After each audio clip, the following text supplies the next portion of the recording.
अस्सलाम वालेकुम। इससे पहले भी हमारी कुछ बातचीत रही रमज़ान के हवाले से, पाँव की हिफाजत के हवाले से, और वो भी शुगर के मरीज़ों के लिए। तो अब हज की आमद है।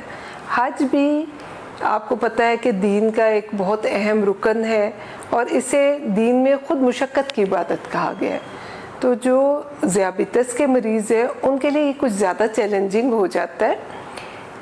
उसमें ये कि एक तो ये कि जब हम हज की तैयारी करना शुरू करते हैं तो वो ऐन वक्त पे नहीं होती, पहले से हमें पता होता है। अमूमन कोई 3-6 माह पहले से ही तैयारी पकड़ लेते हैं और प्रोग्राम तय हुआ होता है। अब जब आप हज का एक इरादा बांध लें तो उसमें असूलन तो ज़ियाबितस का जो मरीज़ है उसे चाहिए कि वो अपने मुआलिज से तभी से राब्ते में रहे और उनसे डिस्कस करें, बातचीत करें कि हमें हज पे जाना है। हज पे जाने के लिए अमूमन भी बहुत सारी तैयारियां करनी होती हैं, कपड़े नहीं और भी बहुत सी तैयारियां होती हैं। तो इसमें तो आजकल तो वैसे भी आपको पता है कि शिद्दत का मौसम है, बहुत गर्मी है। फिर ज़ियाबितस के मरीज़ जो हैं वो पहले ही बहुत से मसाइल से दो चार होने के उनमें ख़दशात होते हैं। आप अपने मुआलिज को जाके बताएं। उसमें ये कि आपका मुआलिज जो है वो आपके बहुत सारी चीज़ों को देखेंगे, मसलन 3 माह की आपकी शुगर पहले कैसे चल रही है, क्या आप कोई इस दौरान आपको हॉस्पिटलाइजेशन की यानी हस्पताल में दाखिले की ज़रूरत तो नहीं रही है। शुगर के बार बार कम होने की वजह से भी हो सकता है, शुगर की इंतहा यानी कीटोएसिडोसिस वगैरह, हाइपरओस्मोलर कोमा जो शुगर के मरीज़ों के मसाइल पेचीदगी हैं उनके मुतालिक जांचा जाएगा। टेस्ट करा के ये देखा जाता है कि गुर्दों की क्या सूरत हाल है।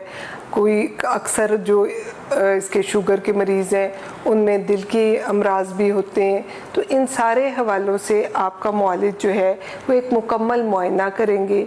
जो लेबॉरेटरी टेस्ट है, खून के टेस्ट है वो करवाएंगे।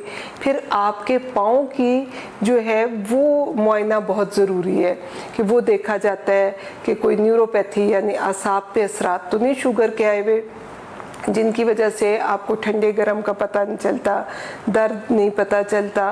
तो उस हवाले से वो सारी चीज़ें देखी जाती हैं। अब जब हम आगे बात करेंगे तो आपको अंदाज़ा होगा कि हमने ये सारी चीज़ें क्यों कहीं।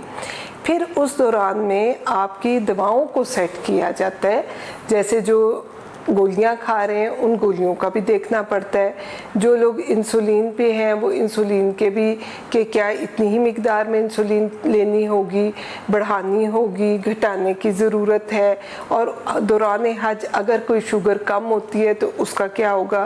फिर मरीज़ को ये सारा समझाया जाता है कि अमूमन भी जैसे हम कहते हैं कि ग्लूकोमीटर अपने पास रखें और शुगर का एक रिकॉर्ड मेंटेन करें।